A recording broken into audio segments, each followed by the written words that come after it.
Okay, good morning, everybody, ladies and gentlemen. Welcome back again to one of our online dialogue salons and webinars that we co-organize with NGI Forward and IoT Council and the European Law Observatory on New Technologies, ELONTech.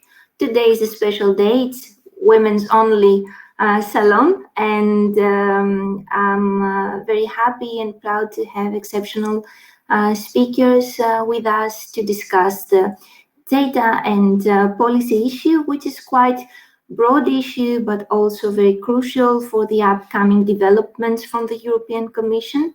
So today we have with us Professor Anja Bechmann from the University of Aarhus. We have Jaya Brekke, founding member of the Magma Collective. And we have Irene Hernández, founder and CEO of GATACA. We also have with us, we will soon have with us, Ms. Eva Kaili, member of the European Parliament and chair of the STOA committee. And for the final and an overview remarks, we will have Professor Primavera de Filippi, permanent researcher at the National Center of Scientific Research in Paris, and also at the Berkman Klein Center for Internet and Society at Harvard University. Thank you all for being with us and for your time with us today. I have my partner, Gaëlle, Gars, policy advisor from IoT Council and ELONTech, to join as a co-moderator. We are looking forward to your interventions. Gaëlle, would you like to give the floor to our first speaker, Ms. Anja Bechmann? Yes, so the question is today is data, but this is particularly relevant because of all this policy and legislation coming up at EU level. So we'll start the discussion with Professor Anja Bechmann. Thank you, Gaëlle, and thank you for inviting me to this salon. Just a bit of background knowledge from my side. I'm a professor at Aarhus University and director of the DataLab, Center for Digital Research. And my expertise is primarily social media and collective behavior, and I have been studying primarily Facebook since 2011. Containing various kinds of data from various kinds of sources.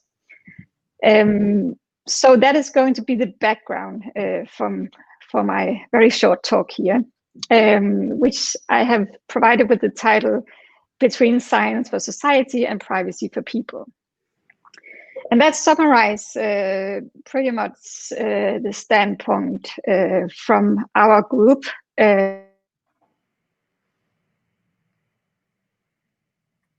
how data is and data infrastructures are going to be constructed in a way that makes it safe for people to share their data or to generate data at all.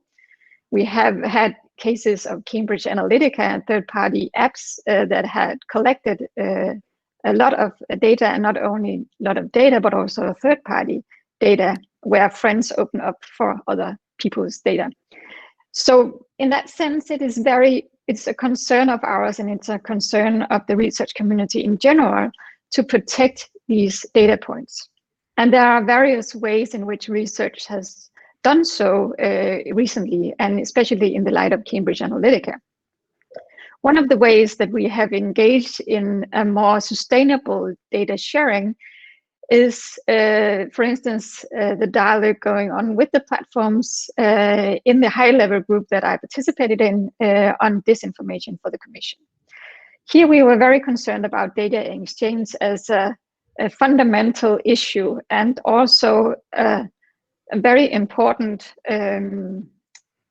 point of departure for actually making science visible and for society, and not only making science within companies. That because big tech is monopolized in very few companies that has a lot of data on all of us.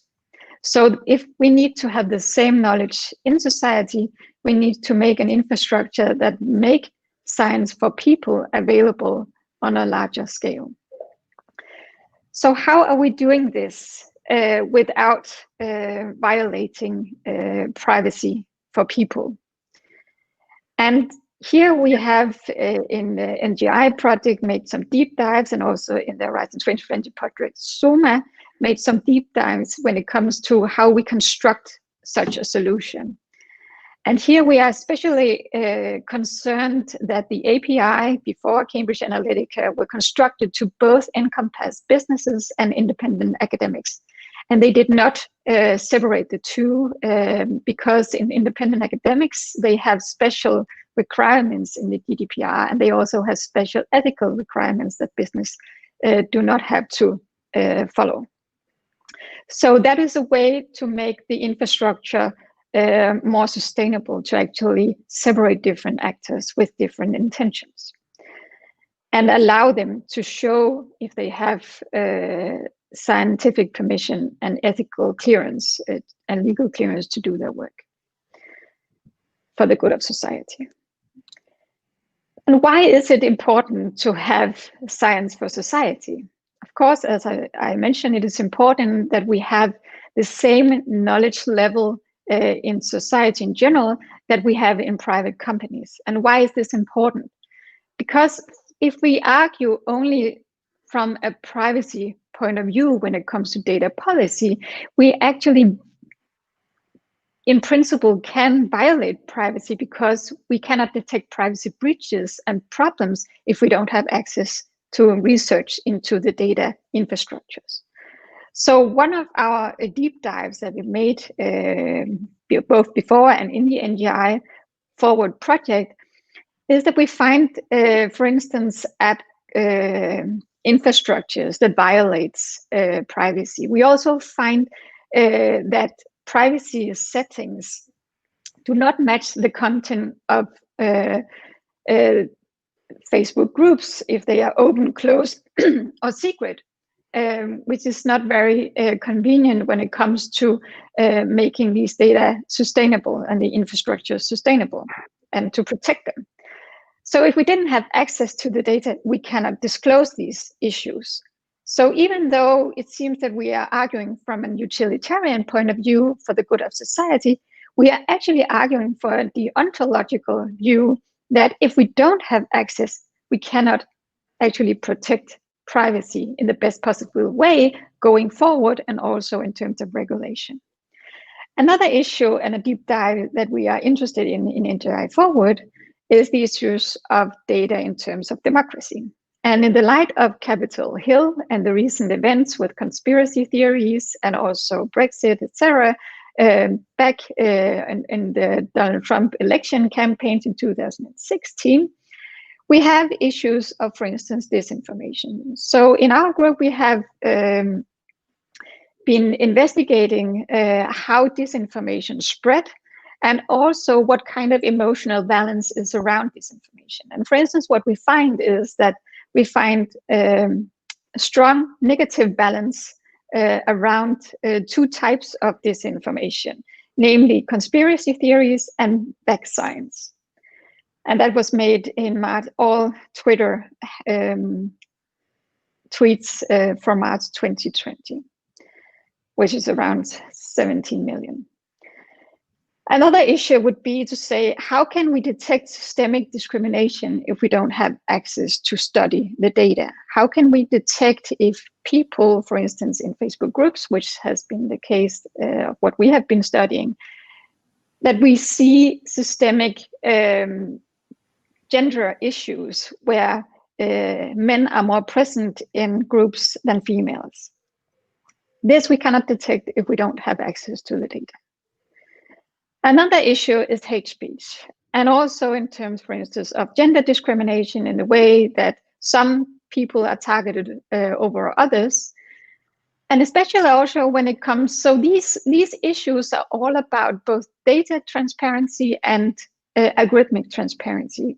But in my view, these are very close tied together, because how do we see discrimination and issues of conspiracy, we see it in data outputs of the algorithm. That is where we are actually seeing the problems. So in order to disclose whether problems arise and exist, we need to see the data output. So we also need to see, in the light of these issues of whether platforms should take down content or not, we need to see what kind of content they have taken down in order to evaluate if there are biases towards certain groups that are excluded over others. And groups here could be both political interest groups, but could also be social demographic groups of people that are biased when it comes to censorship or taking down content. And thereby we can evaluate whether these issues and measures are worth pursuing or whether they are sustainable for the greater society. So that was my 7 minutes, and thank you for the time.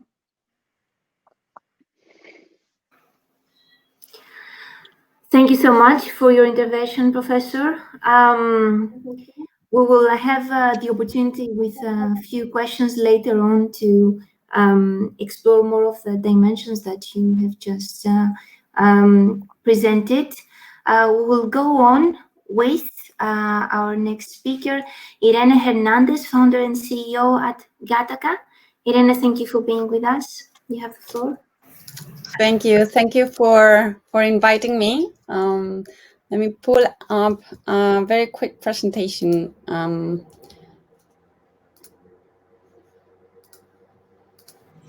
to welcome Jaya Brekke online as well. Hi, Jaya. Sorry for the inconvenience earlier. Okay, Irene, we're with you. Well, I'm here to talk very briefly about our specific efforts on data interoperability.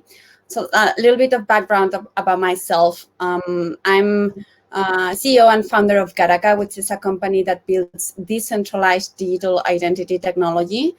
For those that are not very familiar with the topic, decentralized identities, what they want is to transfer the control over private information to the end user. And it does so by empowering digital consumers with ID wallets where they can store and manage their identity credentials. Now, when we started building our whole platform, we realized that this is a very complex ecosystem because you have users, but then you also have companies that want to authenticate those users or citizens. And on the left-hand side, you have issuers, the ones that attest to the veracity of your identity credentials. And as the industry started evolving, we realized that governments, financial institutions, all of these stakeholders were already working on different distributed ledger technologies. So the first point to ensuring data interoperability with the ultimate goal of simply protecting that control for the end user was to make all of this architecture completely blockchain agnostic. But then a lot of players came into the market. We could find a lot of different wallet providers, each one with their own very specific governance, protocol, and data models. And not only that, the ecosystem filled up with technology providers that each one providing very different tools, isolated tools for issuers and verifiers. So we have today a very complex ecosystem that started with the ultimate goal of transferring the control to the end user. And we have now a very complex problem on how to make that real, how to ensure interoperability, how to give the user the choice of deciding what wallet they want to work with, regardless of what technology provider a verifier decides to work with. And so what we decided is to try to solve that problem by launching an interoperability project. And we focused specifically on the tools, the authentication tools needed for verifiers. Now, every single technology provider provides very nice technology that work with each other, but there is a very strong vendor lock-in situation. And there are many other wallet providers. And so these verifiers want to accept users, consumers, that may choose different wallet providers, they don't want to restrict to consumers that only work with the same provider of their choice. So what they do today, these verifier technology vendors, is to develop different drivers, different translators for these interfaces. Now, the interfaces are quite complex because it's not only necessary to authenticate that user and being able to receive their credentials. They need to understand whether they are who they say they are, whether the issuer is a valid and trusted issuer, how to read those received credentials from other wallet providers, and how to read the actual status of those credentials. So now the complexity is huge, and developing those translators for specific technology components becomes very difficult, even more when there are constantly new providers coming into the scene. So what we decided is to explore the space. We realized that there are some efforts on trying to standardize those interfaces. And our proposal was, okay, why don't we simply define a standard for all the interfaces necessary for a verifier to authenticate new customers, and we just provide an interoperability and an open universal standard for those interfaces. And that's what we're working on. We launched the Verifier Universal Interface Interoperability Group. There are now over 12 organizations working with us on making this possible, and we have already a draft version launched. Now the question is how to make this real in the short term. How do we test that interoperability in the short term, all while ensuring this standard definition that always take years to happen? Well, this is our roadmap today, and my call here to the audience is on thinking about how to work together as a community to ensure that data protection is ensured, all while nourishing this new ecosystem of decentralized identity providers. My answer is working together, all technology vendors, and that's what we're doing today, working very closely with them in making this happen. Any questions? Welcome. Thank you. Thank you very much, Irene, for making all these technological issues a little bit more simple for us. We will get back to you with questions. We'll now give the floor to Jaya Brekke, founding member of the Magma Collective, a think tank for developing a peer-to-peer cloud system, CoBox. Jaya, you have the floor, and welcome, and thank you for being with us. Hello, everyone. Thank you. Can you hear me okay? Yes. Very good. I'm calling from the very, very far north of Sweden, so my connection might get kind of a bit crusty at some point. It's a big snowstorm here right now. Yeah, so I'm part of a collective called Magma Collective, and until recently also assistant professor and fellow at Durham University Geography Department. And I thought, rather than kind of talk a whole lot about kind of CoBox as such, I wanted to kind of use this opportunity to maybe discuss some of the kind of like niggles, problems that I've seen kind of come up in these efforts to address, let's say, centralized control of data kind of more generally. Through kind of new ecosystems and so on. So, but just briefly to say that in Magma Collective, we have been developing this project called CoBox. It was funded by the NGI Ledger program. And the aim of CoBox is basically to develop a kind of a peer-to-peer backup system for groups and organizations. We developed this on a protocol, peer-to-peer protocol called DAT, now called Hyperledger. And yeah, I want to kind of go into detail a little bit with that to talk about some of these issues that I've seen come up in the space. You know, kind of on a broader level, let's say I have a kind of academic interest in this kind of concept that's come up around digital sovereignty. And I think, like, you know, amongst the speakers, what I managed to hear so far amongst the speakers, there is this kind of a bit of a kind of consensus, a kind of shared sense that there is a loss of control, let's say, you know, a loss of control over data, a loss of control over the infrastructures that affect our lives. And then we have these kinds of efforts to regain some control that's kind of expressed in this term of digital sovereignty.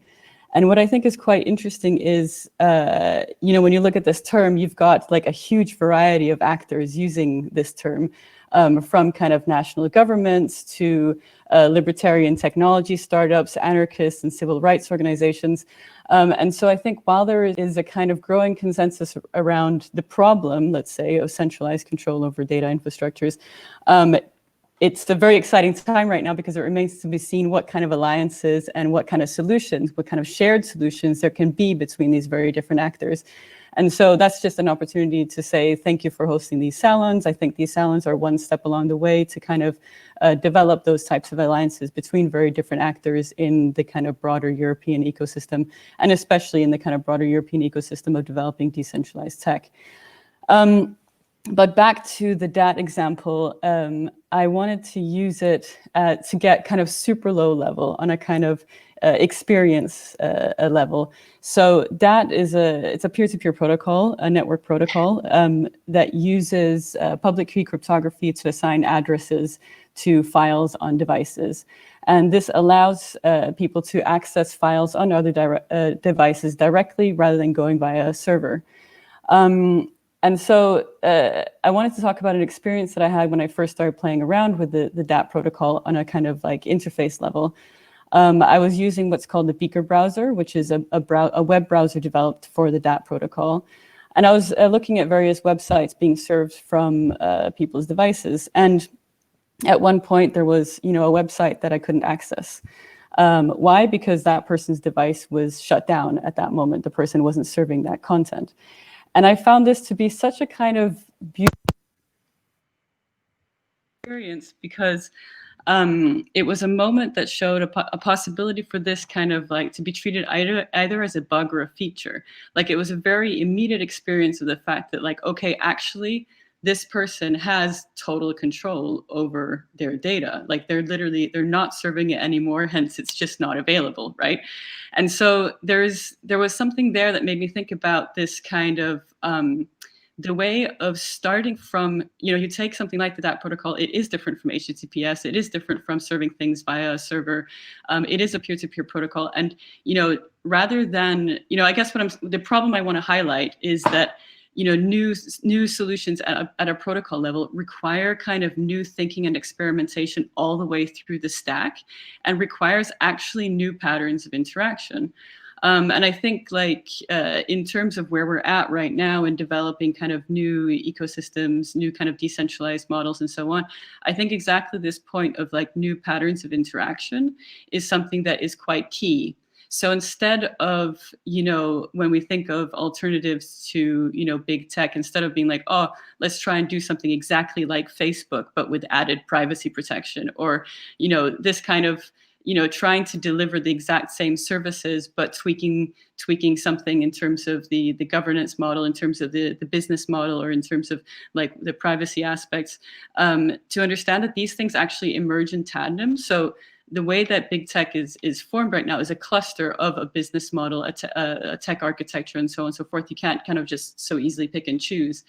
So I think it's a kind of, for me, I guess, like there is a, whether you start from trying to develop a new type of business model, a better business model, or whether you start from trying to develop a different type of protocol, I think there's an opportunity to really try and kind of follow through and understand that if you want to develop a different protocol, then allow that to also produce different types of interfaces, different types of interaction patterns, different types of business models.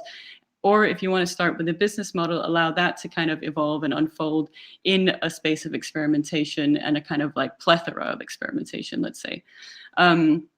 So that's kind of, I guess, like some of the main like points that I wanted to put forward. I think there was some other stuff that I thought would be interesting to discuss around the kind of recent events in the US and decentralized tech, but maybe we can allow that to come through in the conversation. But just, I also wanted to point to, I think there's a lot of very good work that's being done in developing new patterns of interaction in the decentralization space. I wanted to point to a report by Carissa McKelvey and Eileen Wagner called Decentralization Off the Shelf, or DOTS, that works specifically on this question of patterns, new interaction patterns when it comes to decentralized tech. but yeah, just a kind of encouragement to not feel the kind of need to compete with like big tech platforms as such, but literally just do things, you know, differently and allow for that experimentation to take place. And that's kind of what that's basically what we're trying to do with CoBox, is to kind of really experiment all the way throughout the stack, let's say. Thank you. Thank you, Jaya, for your remarks. You already sparked some questions and points shared with our attendees. We can see the column on the right of your screen where our attendees posting their questions and remarks. We will collect them and share them later on. We will continue with Ms. Eva Kaili, member of the European Parliament and chair of the Science and Technology Committee of the European Parliament, for her remarks on the issue of data and policy. Ms. Kaili, thank you for being with us today. You have the floor.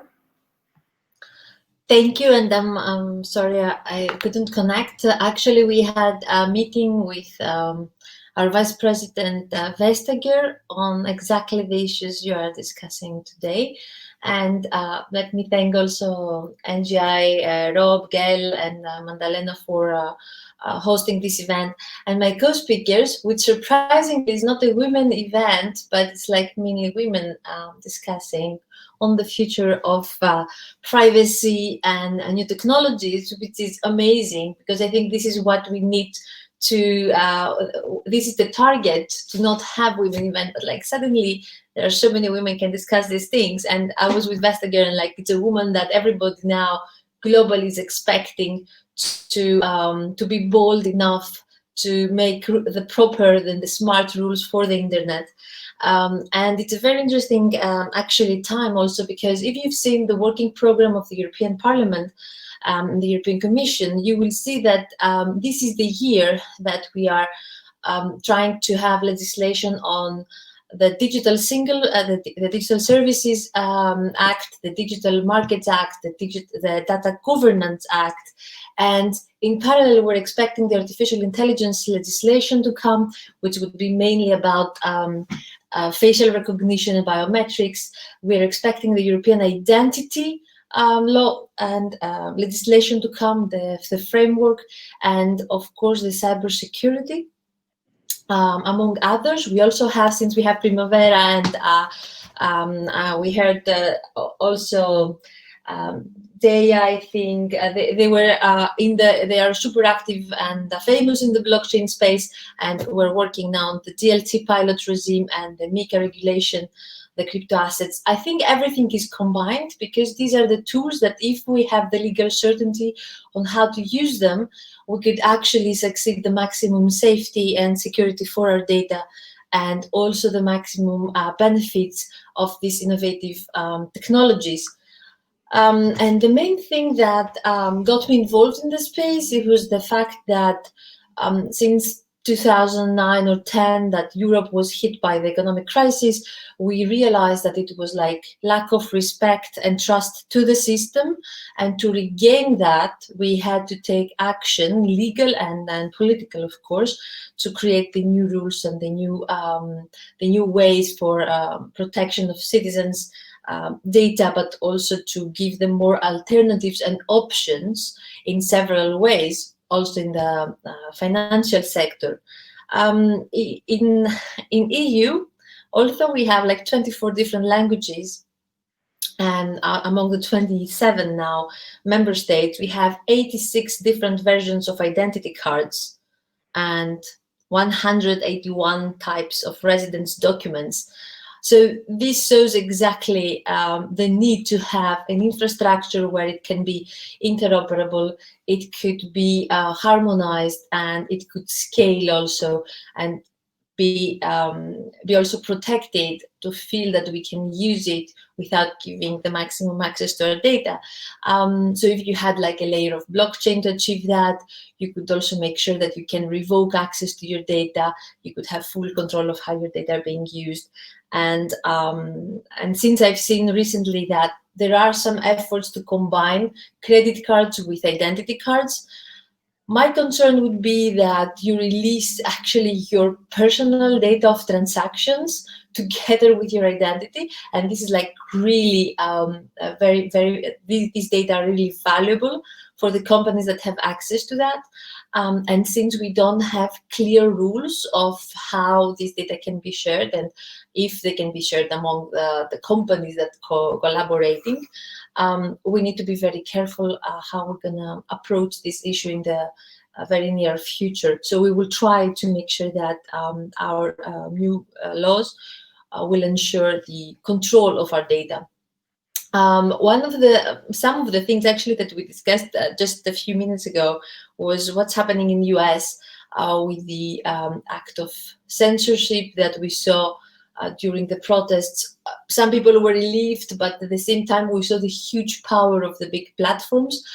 So we have also to make sure that we have a clear understanding of the different responsibilities and sizes of the players on the internet, and to make sure that citizens have clear options, and nobody will be able to protect democracy if they are not accountable or elected, or they have the authority given to them by our democratic system, so not private players.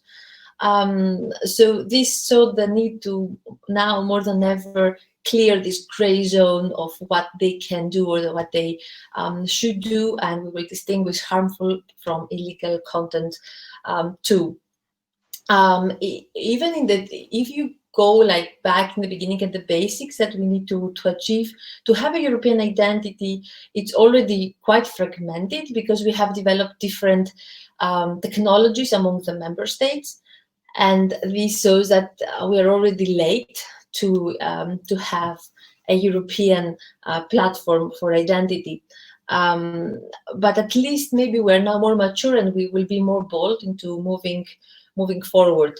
At the same time, we are now understanding the value of data, and we are also more aware of how we can become the product once all the services we receive are free. Something's happening and it's not very clear.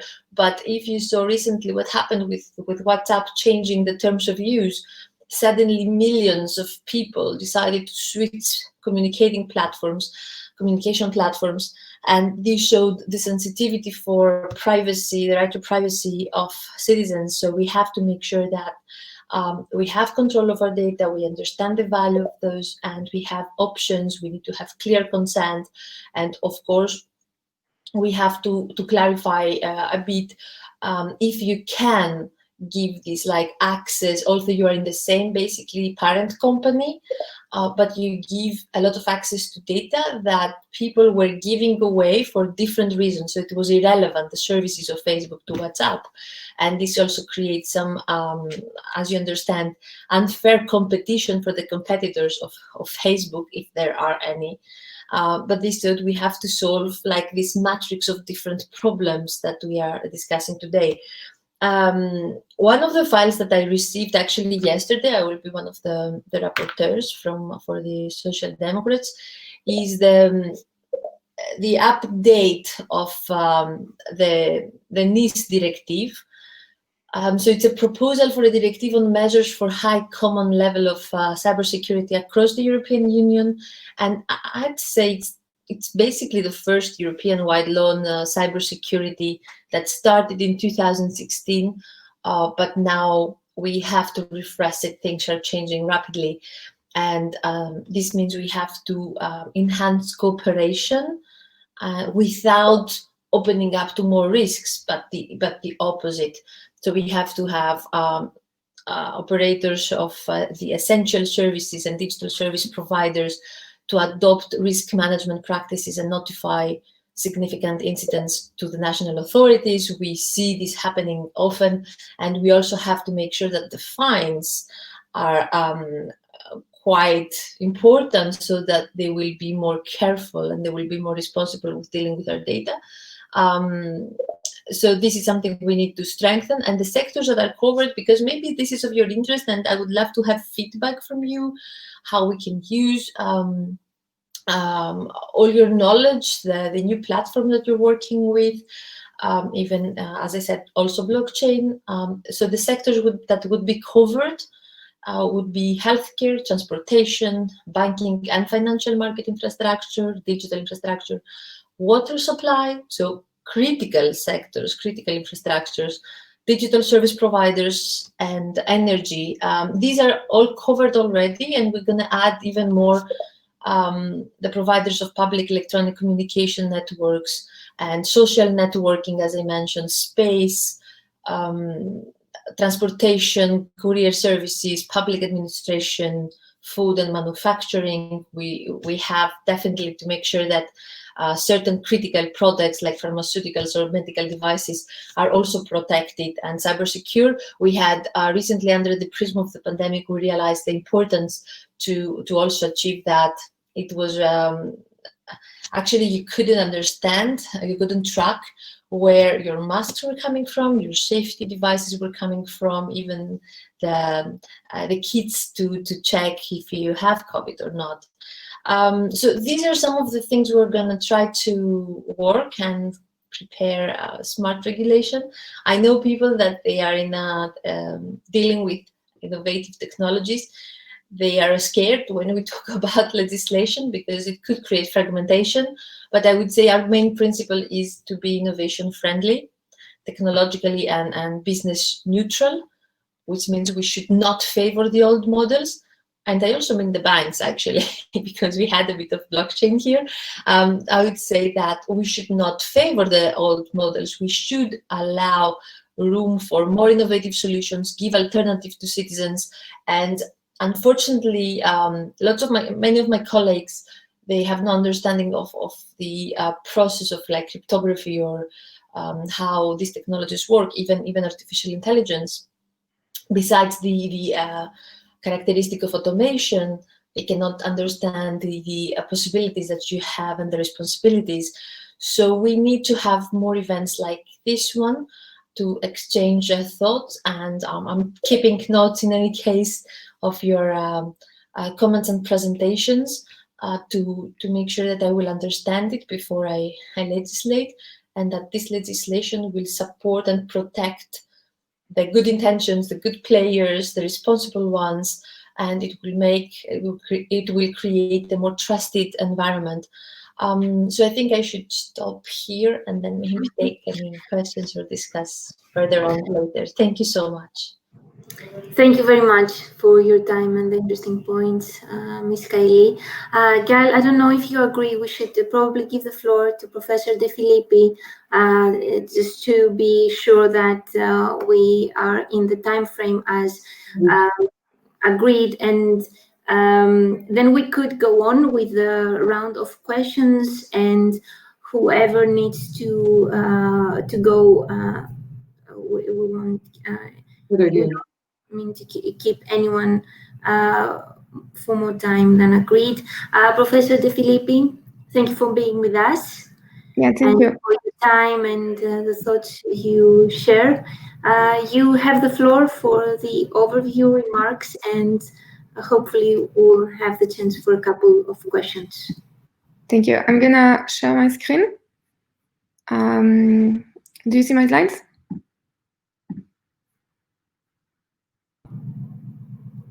Yes, perfect. Okay, good.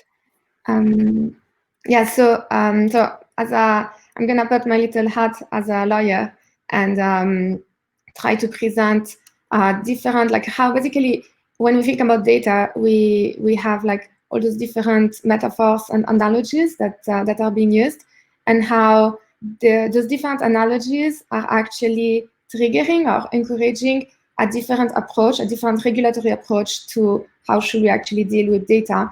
And so just as a little overview, I'm gonna present like those different analogies and how each one of those analogies are actually linked with a particular approach, like regulatory approach, and the extent to which those different analogies could be constructive or actually destructive, because of course an analogy is never a proper representation of what data actually is.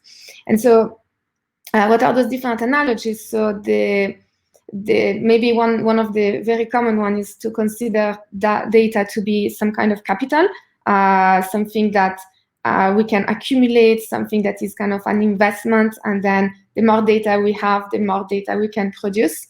Of course, this is kind of a flawed analogy, because of course data is not an actual mean of production. It cannot be, it's not like an infrastructure in and of itself.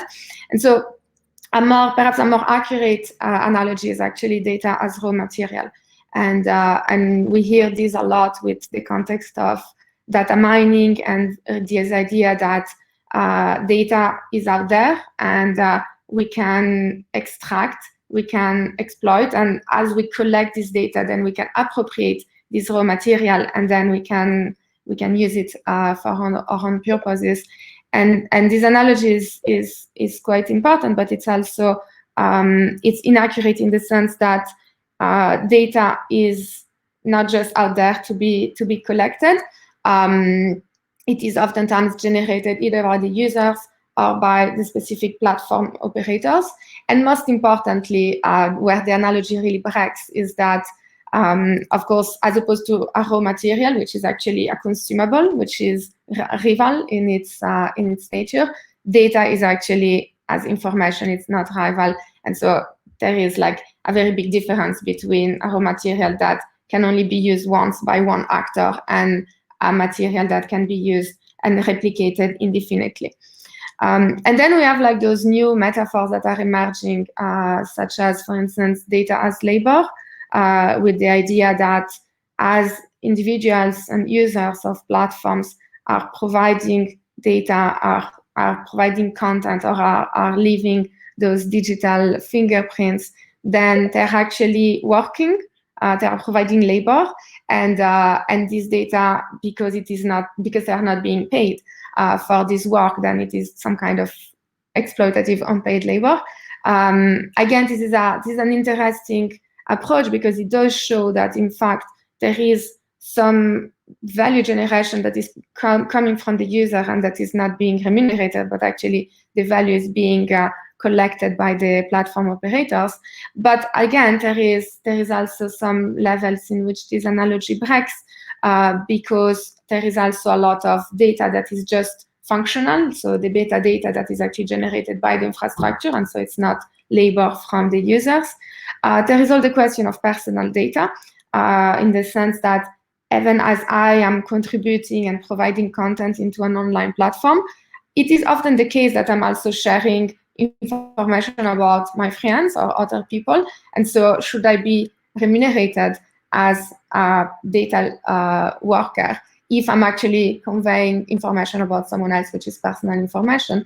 And then there is also the question of the work for hire, meaning that if it is actually labor, and then if I get paid for this labor, does it mean that I should not have any control over the data that I have been working for? So in the same context of the work of hire, in the context of copyright, in which once I have assigned my copyright, I cannot control the uses of these works. And then even further, there is also this narrative of data as property, with the idea of today we only have a very partial system of intellectual property on data, which is for database, and it's like this particular sui generis thing, but it's not actually on the data itself. It's more on the repeated extraction and on the reuse of this data, but the data as such is actually not protected. And so there is this question of, shall we actually start considering data as a form of property, in order, again, to be able to reward people that are providing or generating this data. And again, this is an interesting narrative, and it's somehow gaining popularity in recent years. But it also comes with this very big problem that it also means that if it is property, then we can alienate, and therefore we can lose control over the use that will be made afterwards with this data, which is actually less protection than what we get today with a personal right, which constantly requires some consent, and that the consent can always be revoked. And then we have like the more European approach of privacy and data protection, where data is actually regarded as an extension of the self. And so it is an unalienable human right that it cannot be held to be property because of this alienability. And again, this is a beautiful metaphor, but it's also a metaphor that mostly applies for personal data and does not apply for instance, for anonymized data or non-personal data on all the public sector information type of data. Then we also have this metaphor of data of social relationships.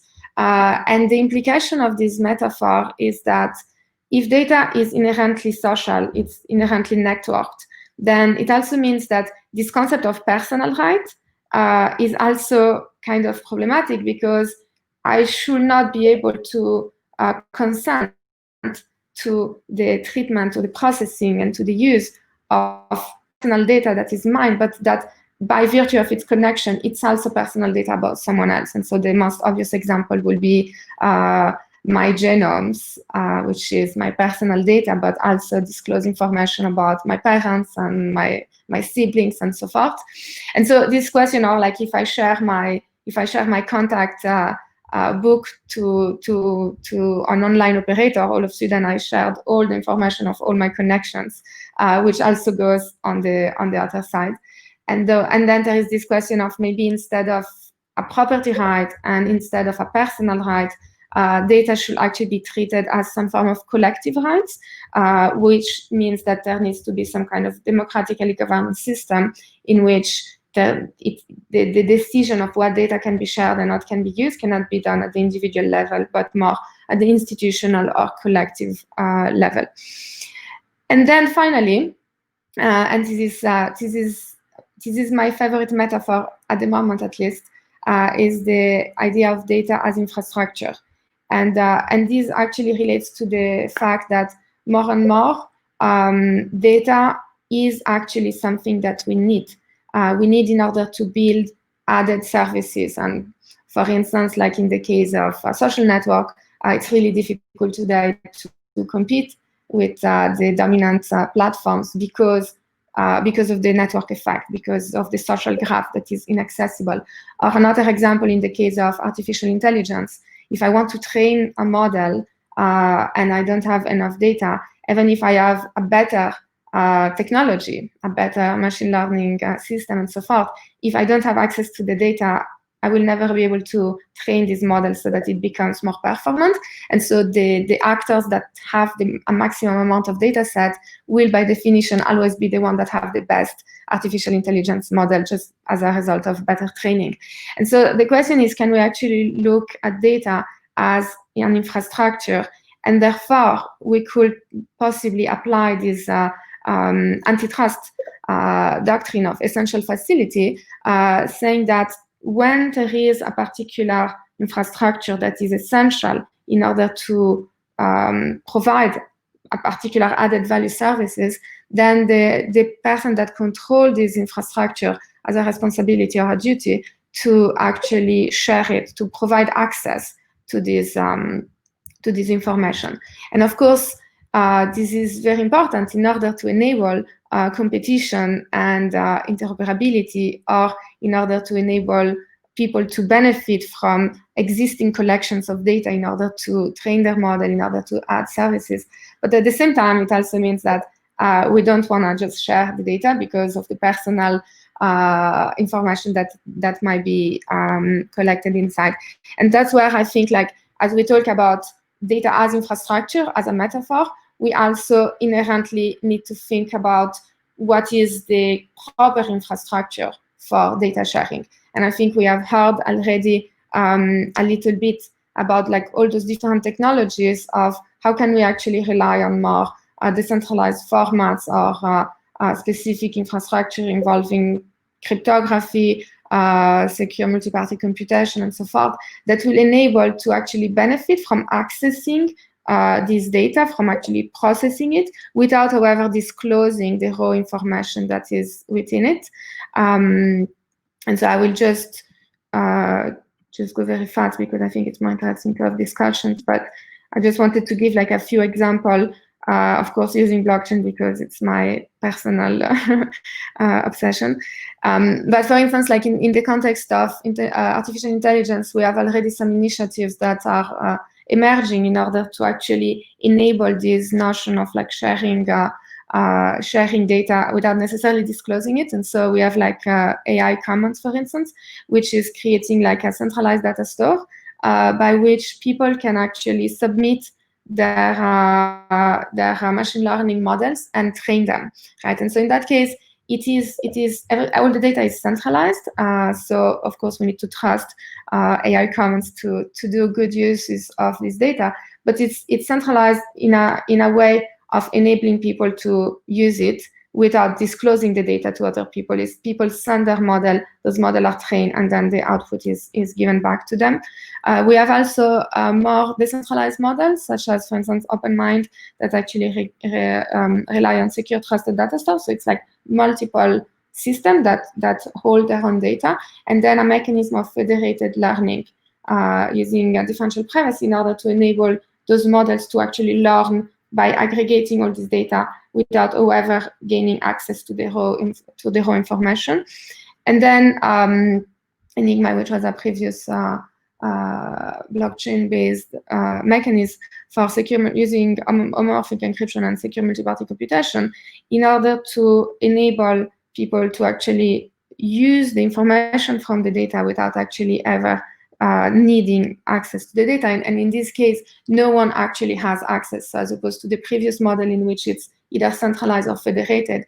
In this case, it's actually on a decentralized network, and all the data is encrypted, but yet there are technological mechanisms through advanced cryptography to enable a software to actually use this data, learn from it, and then like using, for instance, like in that model, like using a tokenization system in order to actually reward the computation, and also in order to enable a system of access control.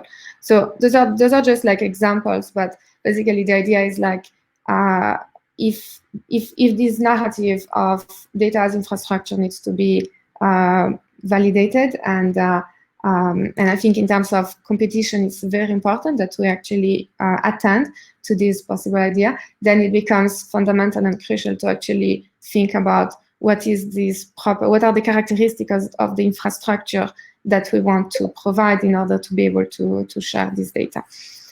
So I will stop here because I think time is going very fast, and I will let it to the moderators to continue. Thank you very much for your time and your remarks. Hopefully we'll have some more minutes to stay with us for a few questions. Gaëlle, would you like to share a couple of questions with our guests? But you have to be unmuted first. Yes. Working. This is working, right? Great. The common features, the common dimension, I should say, of everything discussed today so far is power. We don't discuss power all that much. All these various policies, and I read the current draft from the Commission about data governance and digital competition and cybersecurity. All of them treat all of us individually as a menace, and focuses ultimately on the system and preserving the system from all of us, each of us individually. And that's even the case of digital ID potentially. That's the default approach. So is this a question of wording? Is this a question of legislation, or is this a question of technology?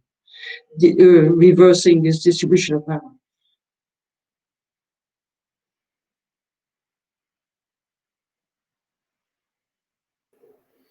Could we have a comment? Yes, Gaëlle, shall we have our guests commenting on your comment? That question was yes to all our speakers. Anja, would you like to have the floor on that? Yes, thank you, Gaëlle. Power is a wonderful topic to discuss, especially in the light of recent events. But of course, also within my field, social media, it is the question to pose. And you ask whether distribution of power is a technical or regulatory question.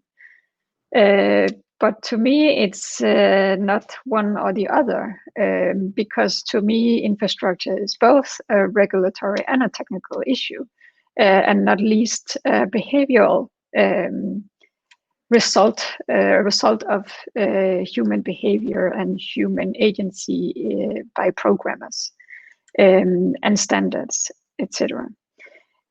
So one way of targeting a very skewed distribution of power as we see it would be, in my point of view, to regulate in antitrust ways. Because if we don't do that, I am not sure that what Jaya and Irene is talking about will actually get people to move. Even though the possibilities are there, how can we create impact in a new and innovative way if people are isolated into these big tech monopolies?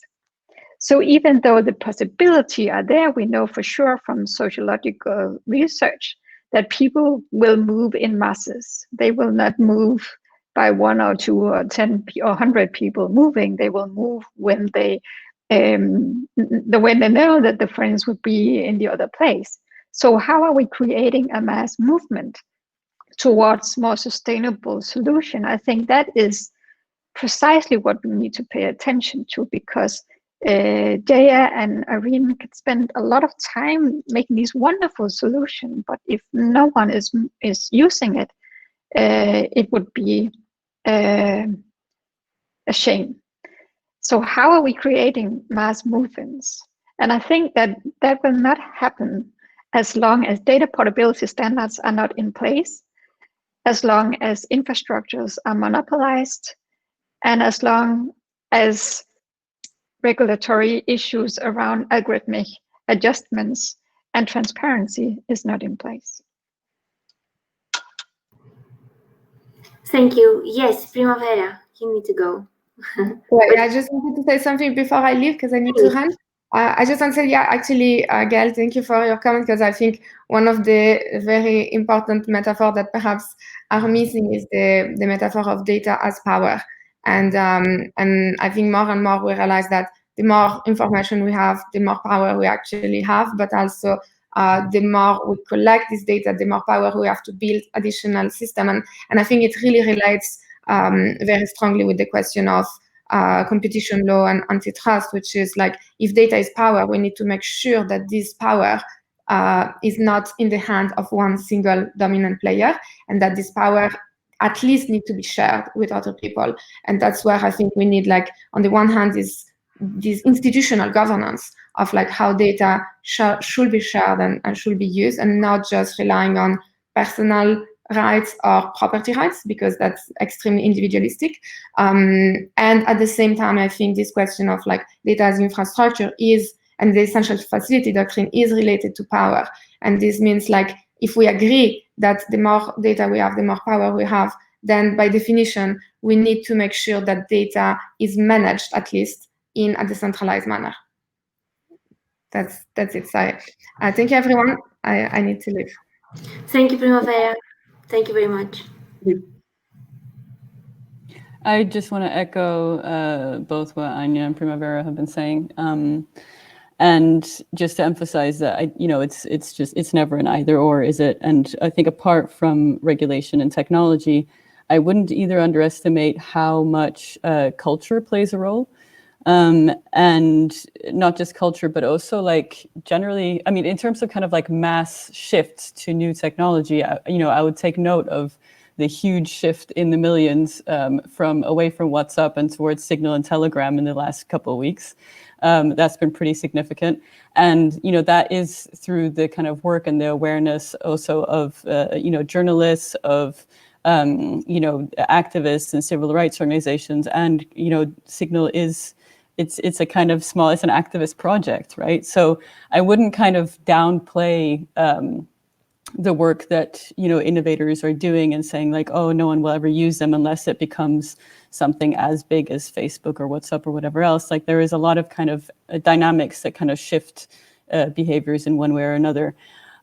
For better or for worse, a project like Bitcoin, for example, has, managed to, without regulatory kind of encouragement, managed to create a kind of like attractor that's big enough for people to want to actually delve into what cryptographic keys are and, the technological nitty-gritty of these very, very new systems that are actually not that easy to interact with initially, but just by generating a kind of culture around a new piece of technology, like that can actually be quite a powerful thing.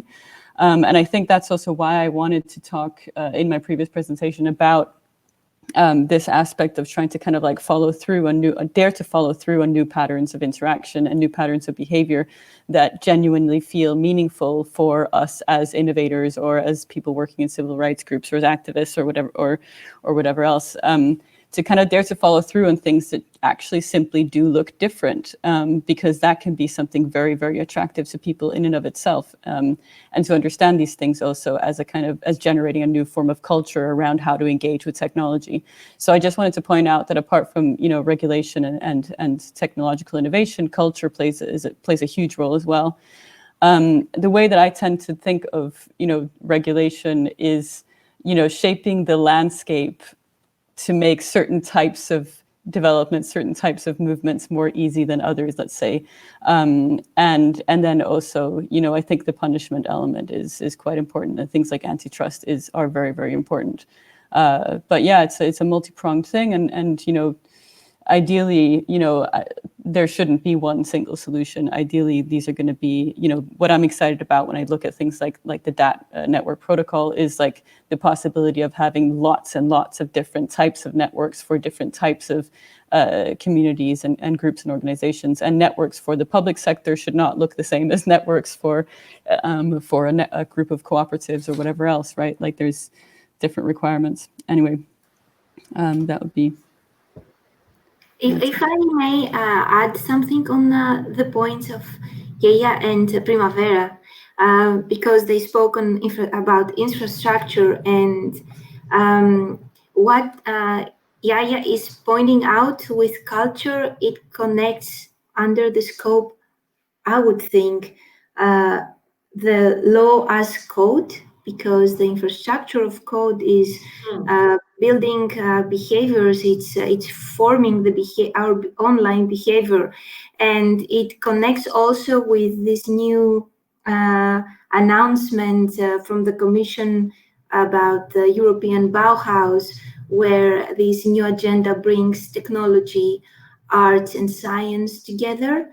And it reveals all the layers behind this issue, that the way the infrastructure that takes place online, the way that we create code, we form behavior, and eventually we shape a new culture of who we are online. I don't mean to take more of the time of the speakers, but I was so much intrigued with these points. Irene, would you like to share a couple of remarks on this? And then I would like to point out one topic that has not been treated yet, and is user experience and convenience.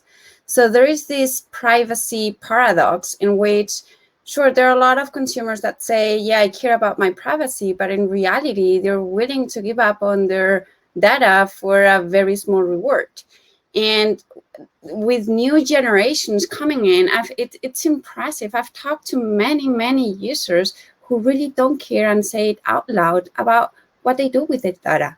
They don't really realize the risk they're exposed to. So on the one hand side, there is an important role of many stakeholders like regulators in protecting ourselves from our own behavior, and trying to reshape that culture that Jaya was talking about.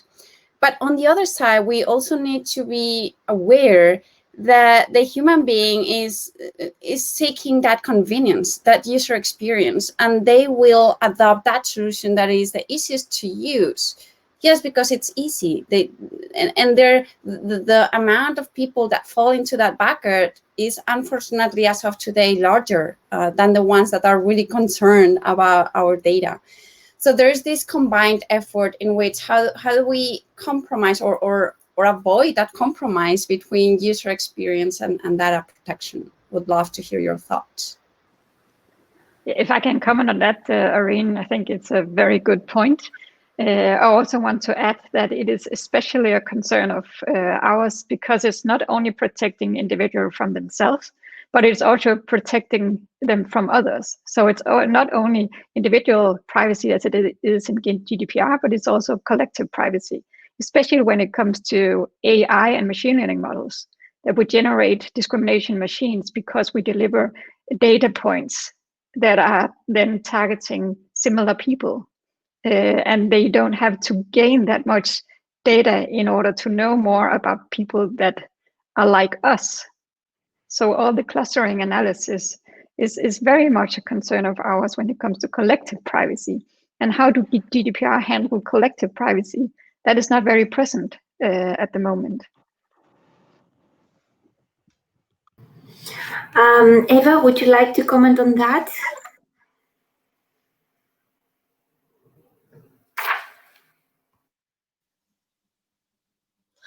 Sorry for that.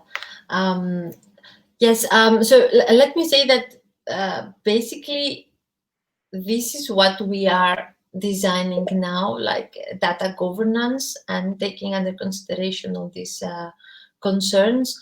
I do believe that we need to have a regulation that would clarify things, and in the end, then maybe create like a regime where we will understand, a pilot regime where we will understand what works and what doesn't. So I think it's very crucial to have the initial report in our hands. So the Data Act is coming after Q2, so around September. This means we have to decide how we can evaluate data, who will have access to those data, and to make sure that data sensitivity or personal data, they are treated in a different manner. But at the same time, I think what Anja also was meaning, it was the metadata, right? Isn't this the case? How if you have your hands in different data that people don't even understand that they are giving away, this could create a business model for them, and we are not able to put the value, the name of the value on top of this data, because just my data could, like, the value could be like the minimum. This doesn't even worth it to try to measure it. But then if you have a pool of data, then this creates like the big power. And there was a book that is called Everybody Lies, but the core of the book is a journalist who's trying to understand how we are more honest when we are alone on our screen and we are searching on our engines, like Google searching, for example. We are honest about our questions, about our concerns. And he was saying why we all go to Google and we don't go to other search engines. And he's responding and he's saying, listen, they manage to give you more relevant results. So the way they combine the data, they use data with location, with the cultural factor that you actually also mentioned, is the way that they manage to give the best quality of results. So it's not just having data, it's how you use them, how you connect them, how they are relevant to create like value and services that that actually they could be sold as a new business model. So I would agree that we need to consider having like more decentralization in a data marketplace or in an AI marketplace, and also to find ways to have rewards for the use of our data. And I'm a strong, as I said, supporter of using blockchain layers so that we have direct control of how our data are being used or reused. And the problem with the technology now is that it's not easy to be interoperable. It's not easy to design it properly from the beginning. And the architecture is not easy to change. So if you see that there are problems, to go back and change it, especially blockchain, is really difficult.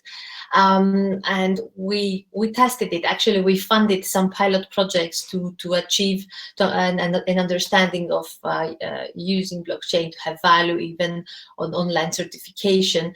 And it didn't work very well. And it was very difficult to go back. So we are trying to see the shortcomings of the technology, and we're trying to see the technology maturing a bit to be more flexible to use. So I think this is how we're gonna proceed. Actually, to have the right governance, we have to test it. We have to see the limits of the technology, and we have to decide how we will evaluate the data that we have access to. And at the same time, because I was talking to the Startup Association and Alliance for Startups in Brussels, and they want to have stronger rules for the bigger ones and more responsibilities. But at the same time, when we talked about we're going to stop the acquisition, the killer acquisition, so somebody buying you and shutting you down, they said no, it's okay. We are here to be able to get liquidity if we have an interesting service, and we want to make sure that we will not be actually isolated from the bigger players with too much regulation. So it's very interesting to understand the concerns that they also have. So they want to be able to be protected, but they want also to be able to be acquired by the bigger ones. So these are some issues that we have to try to understand. We have to give them more access to data, but at the same time, they don't want to have the same obligations. So these are balances that we have to strike at every step. And trust me, we are multitasking this year, so it's quite intense. Thank you. Thank you very much, Gaëlle. Any final remark from your side?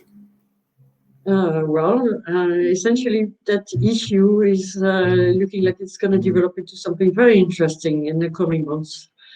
So I think we will have opportunities to discuss this again in this format in particular, which is very useful. That is great. I would like also to thank the hidden force of this salon, which is a man, of course, Rob van Kranenberg, for all his effort and original genius for the topic. We collect the questions and your points shared on the columns on this platform, and we will address them in the following webinars. I would like to thank you all for your time and your presence and the thoughts you shared. It means a lot because you add value to the work that we are trying to combine and end up with a quite useful paper for the Commission. So anyway, we will see you in almost half an hour again. We continue with an online workshop where Rob will lead, and it's again on the platforms and the links that Rob shared earlier on the chat. And next week, another salon with the father of internet, and we continue until this lockdown concept stops. We'll continue with webinars. Yes, Eva? Just to say thank you and stay safe, and as soon as we resume meeting in the Parliament and being able to accept guests, because at this point we cannot. Also, I cannot even have my full team with me inside the Parliament, so it has to be one in and one out. I'd be happy to extend an invitation to have you discussing those topics with members of the Commission, and also with people that will work on these files, because as I said, it's going to be a busy year. So at the moment we resume, I'd like to have to host you also there to discuss further on these topics, and thank you so much for the invitation.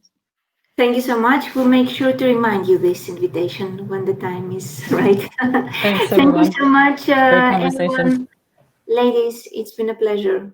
Thank you all our attendees, and see you in half an hour again. Bye-bye. Thank you. Bye. Bye. Take care. Stay